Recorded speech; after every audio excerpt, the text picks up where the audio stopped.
Hey, Bucket Trash here. I feel like I'm getting sick with something, but I figure the people that actually want to see this guy reviewed, that I should. I did review the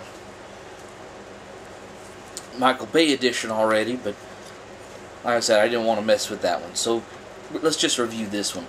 This is what you'll have whenever you open the package. Actually, he'll be in about this position, arms straight out to the side, and aside from where you end up putting these back to front, that is about the only posability this guy has. You can turn the head very slightly side to side, but there's not a whole lot there. That said, he does look good. I will be sliding this guy back into package whenever I'm done with the review, just because it's a nice looking package and it's about as good as he's going to look. If you could do more with him, he'd be a good display figure out of package. But that being said, I still do like the guy very much. Now I'm just going to go ahead and break him into his individual pieces, because like I said, there is nothing more I can say about this. Well, one more thing. There is a slight bit of adjustability in the waist right here. Like this right here, that's down, and then you can take and pick this up just slightly. I mean, it's hardly anything, but you can go from about right there to about right there, and it really, I find it gets his chin up a little bit, and it helps the figure a little, because you can't just take and turn the head up, because that looks weird as all get out.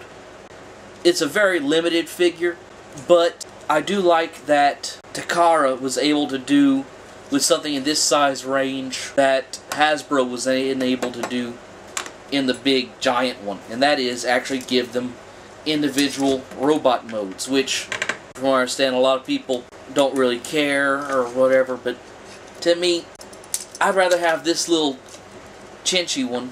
And I say chinchy only because of its size and lack of posability, which someone told me that the big one's not actually even all that posable either, but I would rather have this one that can actually do everything a combiner's supposed to do and be limited, rather than be nice looking, which that's kind of debatable on the big one, and be, well, limited. You gotta excuse me, I'm not thinking all too clearly right now. I think my girlfriend got me sick on Valentine's Day, but I can't really be upset with her over that. But anyway, actually went and had breakfast with her this morning before I go back to work. Very simple transformations, and like I said, there is no sense at all that they couldn't get at least this level of transformation out of the $100 Supreme class figures, because I mean, that's nuts. Let's see, how's this guy come up? Oh yeah. So anyway, like I was saying, I completely lost my train of thought. That is when you know a review's gone bad. I'm in the first 4 minutes of it, and I've only said about 10 words about the figure, and the rest of it has been talking about me getting sick and Valentine's Day and everything else. Pretty much nutshell, this guy is right at like $30, I think, with, well, about $32 with tax. Which, that same amount of money, well, $5 more, will get you a Human Alliance figure. And that makes it a little hard to justify this guy, because it's the most worthwhile Devastator that they have. But, really, the only reason I bought it is because I really dug Devastator in the movie. And this is the only one that I could actually see myself getting. I couldn't see myself getting the big one. I'm just going to go from left to right with this. And my table's not too steady right now. This guy right here is Overload. They took an Autobot name, gave it to a Decepticon. Go figure. Pretty much, to transform him into a robot, you're going to take the rear of the vehicle right here, split it like that, do like that with it. The front of the truck is just going to split like that, and there is no flip out legs or anything. That is his short, midgety stubbiness himself right there. Seems like there's something. Oh yeah, this, the back of the, right there. You're gonna rotate that like that, and this comes down, and his arms are actually longer than his legs, but you can't. There's not enough on his arms to balance him. Otherwise, he could actually stand up on his arms, but he's not like Bone Crusher from the first movie that he can actually balance like that. Very plain guy. Not a whole lot to him. This is a weird thing. The little scorpion tail. Next guy we're going to go over is Hightower here. The most bizarre robot mode, and I don't know when. Let's see if I can get this. There is, for his robot mode, come out of there. Toothpick to the rescue. There we go. This right here, the hook is going to go in like that. And then this is going to flip out, and he has a little grabby claw. This right here, underneath him, this little cage is going to come out, and his face is on this little panel. He's got a big nose. I don't know if I can zoom in on the big nose, but oh, it's kind of a weird face. I mean, it's one of the most human-looking faces on any of the Decepticons from the movie line that I can think of, on the most inhuman figure of the bunch. So it's kind of weird to me.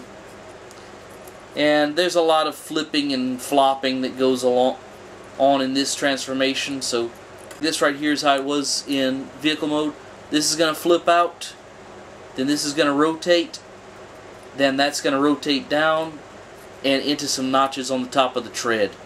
Once you get that done, all this right here, like this thing that his head attaches to, is all going to flop up like that, go down onto the treads again, kind of adjust that to where they sit level. Then the cage comes down with his head in it. And it's weird, he's got like some little T-Rex arms on the end of the cage, which I really don't think the cage should open. I think it's supposed to just be like that.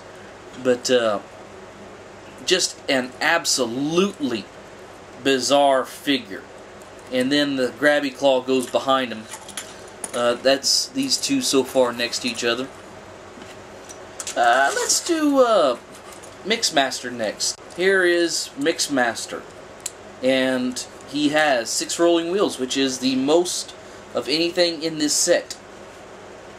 I'm actually surprised. I didn't really look at it before, but both of the wheels in the back spin. You transform it, what you're going to do is go ahead and split the grill. Flip this back and around. Open up the drum like that, and you can see the Devastator head there. Then this right here is going to flip around like that. Expose the head right there. This is going to clip together above the head. And I honestly think this is more bizarre looking than the Voyager class. And these panels right here are just going to take and turn around and fold flat on top like that. And he's just going to stand right there. The Devastator head is going to rest behind him just to kind of... I'm not going to say it's being like a third leg. It's just the weight of it's too much for him to stand otherwise. So it's just going to rest there. And yeah, that's them two next to each other.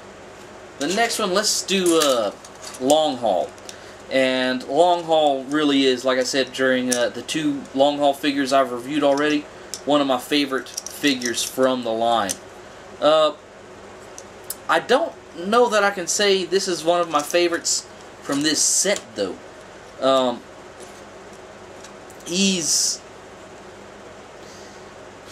It's hard to say he's the least posable, because none of them are very posable, and he's always going to beat this guy. But all you can do, really, is put his arms out to the side, and that's it. There is no rotation anywhere, no knees, which I don't think any of them have knees anyway. But, you know, that's him. That's him right there. What you see is what you get, and that is all. There's these two next to each other. This, I believe, is like at the head, one of the tallest ones. Maybe, I forget this one's name. Excuse me 1 second. I want to say Scrapper. Yeah, it is Scrapper. Okay. Scrapper here, I think, is actually the tallest. You're going to open his, the bucket up. And this one right here, I have trouble transforming without him just falling apart. The head, just follow along. These guys are very easy, so chances are you'll be able to figure them out.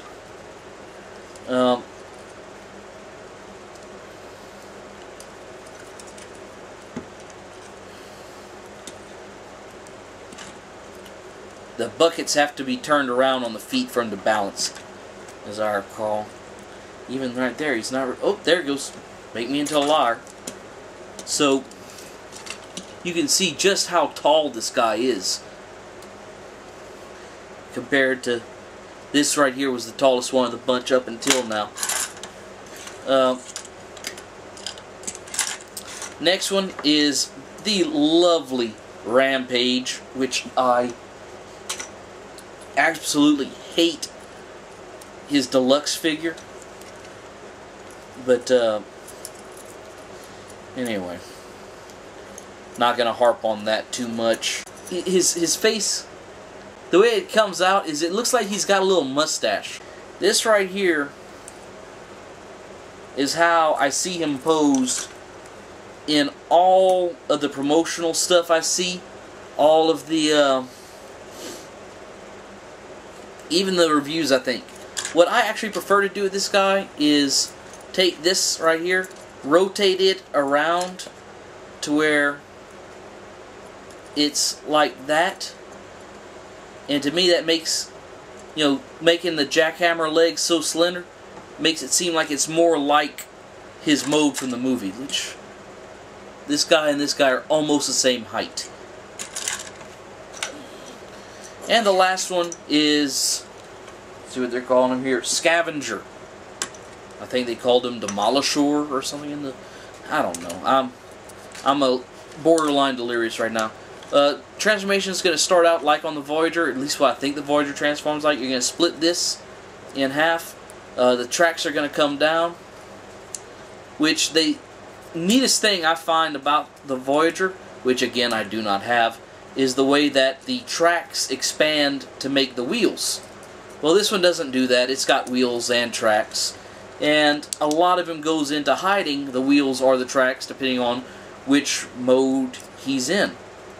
And this is really the only part of the transformation that actually gives me trouble on any of these guys, is dealing with the wheels. Because one's got to come up and slide in, and the other one's got to go down and slide in towards the center to line them up.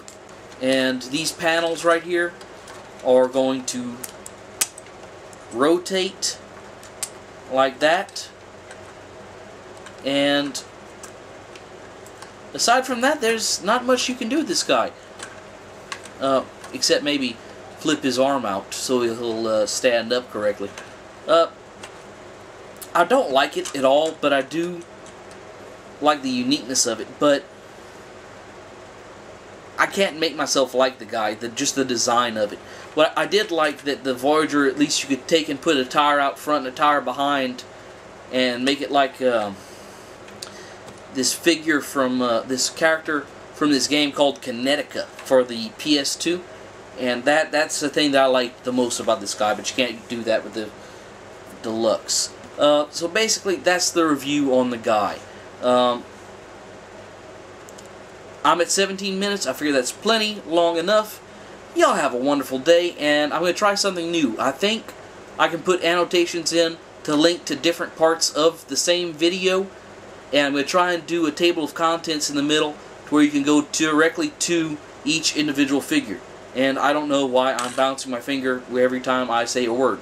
Anyway, later.